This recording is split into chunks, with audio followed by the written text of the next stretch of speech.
Break के बाद show के सबसे दिलचस्प और सबसे आखिरी सेगमेंट में आप सबका बहुत बहुत स्वागत है। विनोद जी का रुख करेंगे हम बगैर कोई वक्त जाया किए। अगर अगले राउंड के नतीजे विनोद जी के पास हैं तो हमें आज बताएं। मेरे पास चौथे राउंड के नतीजे हैं और मुझे दुख हो रहा है कि एक खबर जिस पे मैं चर्चा करना चाहता था कि बीजेपी का एक ऐसा सर्वे जो अपनी जेब भी टटोल रहा है और दूसरे की जेब की भी तलाशी ले रहा है, उसका मैकेनिज्म मैं चर्चा करना चाहता था, लेकिन इसको आज हम दुख मैंने इसलिए व्यक्त किया कि टाइम कम है, आज हम उस पर चर्चा नहीं कर पाएंगे क्योंकि मैंने अनाउंस कर दिया था चर्चा करेंगे। इस इशू को हम कल टेकअप करेंगे। जैसे अदालत में होता ना, मामला टाइम हो जाए तो क्या इस मुकदमे को कल पे रख देते हैं, तो बीजेपी पे ये मुकदमा कल। और बाडरा की जनता का चौथा राउंड किस पे मुकदमा चलाएगी देखते हैं। बीजेपी को इस बार मुकदमे के अंदर ले लिया है। बाडरा की जनता ने उल्टा मारा, सीधा खींच के 15 वोट 4020। आईएनसी 27 7236। कांग्रेस यहाँ वापस लौटी है, लेकिन एक राउंड में वापस लौटने से कुछ नहीं होता। आईएनएलडी ने इस बार बीजेपी को काफी पीछे छोड़ दिया, 31 वोट 8308। हज का 4 वोट 1072 और बसपा 8 वोट 2096। और आमतौर पर जनता बोलेगी पूरा तोलेगी में किसी आज़ाद उम्मीदवार का नाम नहीं होता, और जहां कहीं सीरियस आज़ाद उम्मीदवार लड़ रहा होता है और अदर्स को वोट आते हैं तो हम ये मान के चलते हैं कि लोगों का मूड, ज़्यादातर लोगों का मूड उस सैंपल में से उस आज़ाद उम्मीदवार की तरफ है। व्हाट्सएवर वो जो भी हो, यहाँ भी 15 वोट आज़ाद उम्मीदवार को मिलते हुए दिख रहे हैं। 4020। 4 राउंड और कुछ ही सेकंड्स में 5वां राउंड भी आने वाला है। 4 राउंड, 5वां राउंड अभी कंपाइल हो रहा है। प्रदीप जी 4 राउंड। अजय जी आप जरा, मैथमेटिक्स आपका बहुत बढ़िया है, बताइए क्या हालात। आईएनएलडी के 141 वोट बन रहे हैं। 141। BJP number 2 123। BJP number 2 123। 123। Congress काफी पीछे 80। कांग्रेस इतनी पीछे? इतनी पीछे।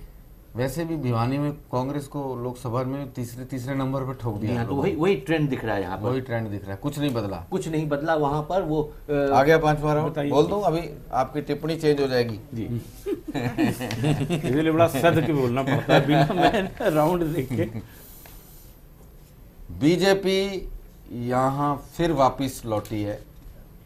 31 वोट 8308। और यही वजह है कि बीजेपी की टिकट मांगने वालों की लाइन लगी हुई है। बाजार में तो चर्चा बहुत अलग अलग तरीके की है, टीवी पे हम नहीं बोल सकते। हाँ, बाजार में बोली लगाने वालों में हम भी शामिल हो सकते हैं क्योंकि वोट बहुत आ रहे हैं। INC 22 vote 5896। लेकिन लोकदल पकड़ने से भी काबू नहीं आ रहा है। 38 वोट 10,184। मैंने कहा ना टिप्पणी बदल जाएगी।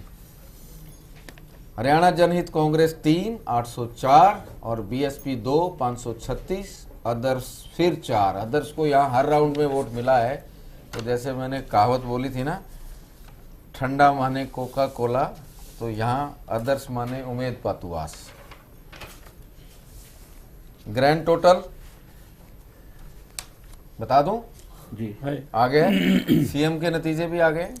हाँ बता दीजिए, फिर एक साथ चर्चा ले। और वोट वैल्यू भी आ गई है।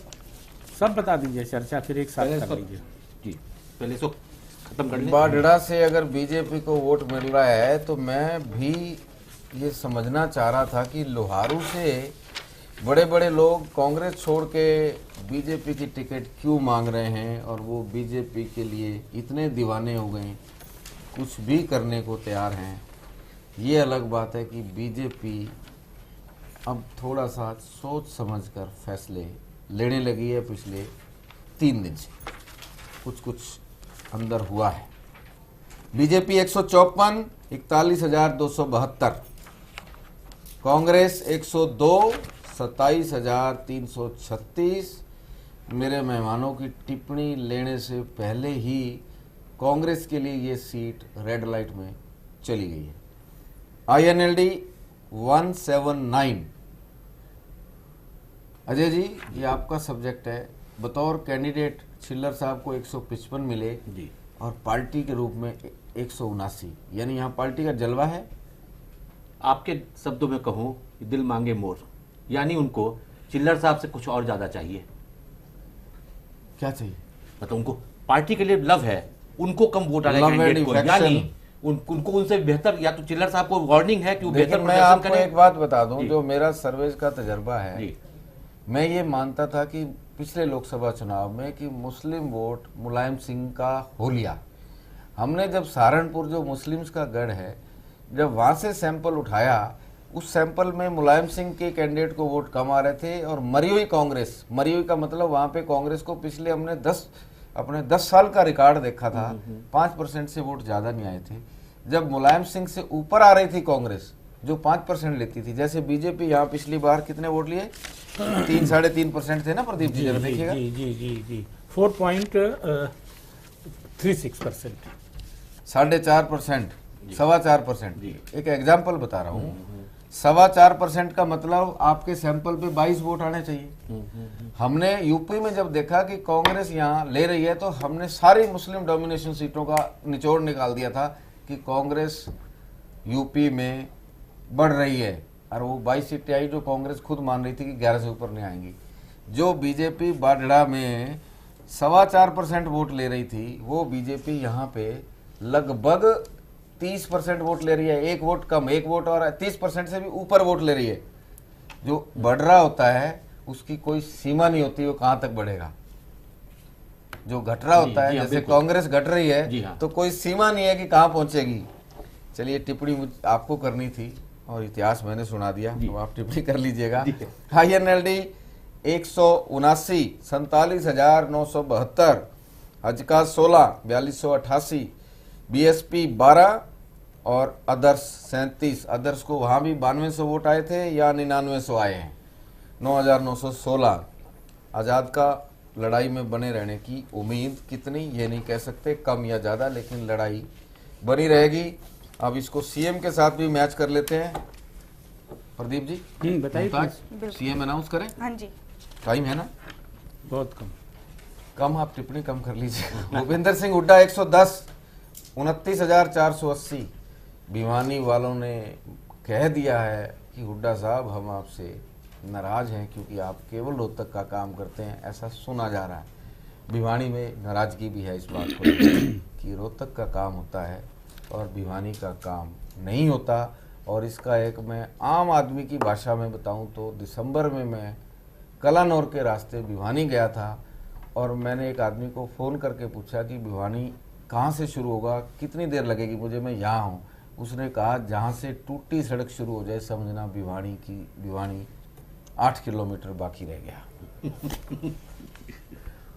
ये हमारे हरियाणा में ठेठ भाषा में समझाने का तरीका है, डिस्क्रिमिनेशन कैसे हुआ। क्योंकि उससे पहले की सारी सड़क रोहतक संसदीय क्षेत्र में पड़ती है, जो गाड़ी सराटे से चल रही थी। उसने कहा जब सराटे से चलनी बंद हो जाए, गाड़ी बजनी शुरू हो जाए, टूटी सड़क शुरू हो जाए, तो समझना भिवानी डिस्ट्रिक्ट शुरू हो गया।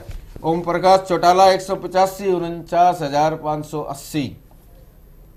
छिल्लर से भी ज़्यादा और पार्टी से भी ज़्यादा, यानी यहाँ ओम प्रकाश चौटाला के प्रति पूरी सिंपैथी झलक नहीं रही है बल्कि छलक रही है। राव इंद्रजीत सिंह भी महेंद्रगढ़ के रास्ते भिवानी में घुसते हुए नजर आ रहे हैं, 31 वोट, 8,308। रामविलास शर्मा भी एंट्री कर रहे हैं, 40 वोट, 10,720। कुलदीप बिश्नोई 15, अदर्स 119, यानी कोई पसंद नहीं सीएम। अदर्स का कोटा बहुत है यहाँ पे। चलिए प्रदीप जी, खुला टाइम आपके पास, बोलिए। नहीं प्रदीप जी, खुला नहीं है, नहीं, मैं बहुत कम टाइम है मैं तो आपके खुद पास। ही समझता हूँ इस बात को कि ये तीनों रिजल्ट्स रखे हैं, और अगर आपके फार्मूले को हम मान लें कि जो पार्टी गिरती है वो गिरती ही जाती है, लेकिन पुराने आंकड़ों से ये पार्टी यहाँ बढ़ती हुई दिख रही है, तो ये कहाँ रुकेगी जाके, ये आप बता सकते हैं बेहतर। यहाँ पर वो फार्मूला नहीं लागू होता है जो कि यूपी में हुआ, जो INLD गिर रही है यहाँ पर। नहीं, INLD तो बढ़ रही है, नहीं, इसीलिए मैंने कहा पीछे पीछे बीजेपी भी हाँ, बढ़ रही है, नहीं, लेकिन गिर रही है कांग्रेस। हाँ, गिर रही है कांग्रेस, लेकिन INLD कहीं से गिरती नहीं दिख रही है। और उस आधार पे देख रहे हैं तो INLD के पक्ष में है जाती हुई ये सीट, लेकिन येलो नहीं, येलो, हाँ, चाहे येलो हो, लेकिन क्या कहते हैं कि बीजेपी भी बढ़ रही है, कौन कितना बढ़ेगा मेरा ये इशारा बाद ये में था तय किया कि जाएगा। जो पार्टी बढ़ना शुरू होती है उसकी सीमा नहीं होती बढ़ने की। हम्म। मान लो 15 दिन बाद समझौता टूट जाता है बीजेपी और हजका का, और फिर सैंपल आता है घटना शुरू हो गई, फिर मैं आपको ये भी बताऊंगा कि कितनी घटेगी उसकी भी कोई सीमा नहीं, क्योंकि ये फ्लोट होता है, वोटर का एक इमोशन होता है। ये सरकार बढ़ाएगा उसकी तरफ वो बढ़ता जाता है, जब लगे यार गड़बड़ कर रहा है वो उसी स्पीड से नीचे भी गिरता है। अजय जी आपकी क्या राय है?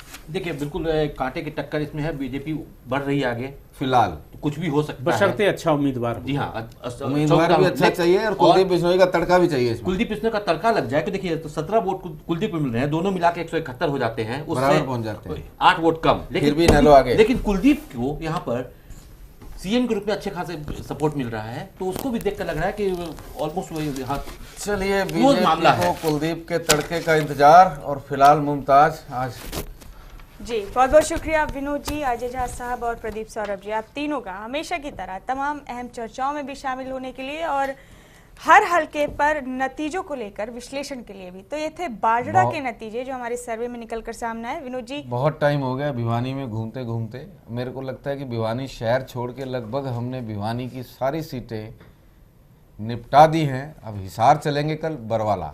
जी बहुत शुक्रिया एक बार फिर से आप सबका, साथ ही हमारे इलेक्शन ऑफिसर्स का भी बहुत बहुत शुक्रिया इस अहम जिम्मेवारी को अदा करने के लिए। तो ये थे बाजड़ा के नतीजे जो हमने आपके सामने पेश किए।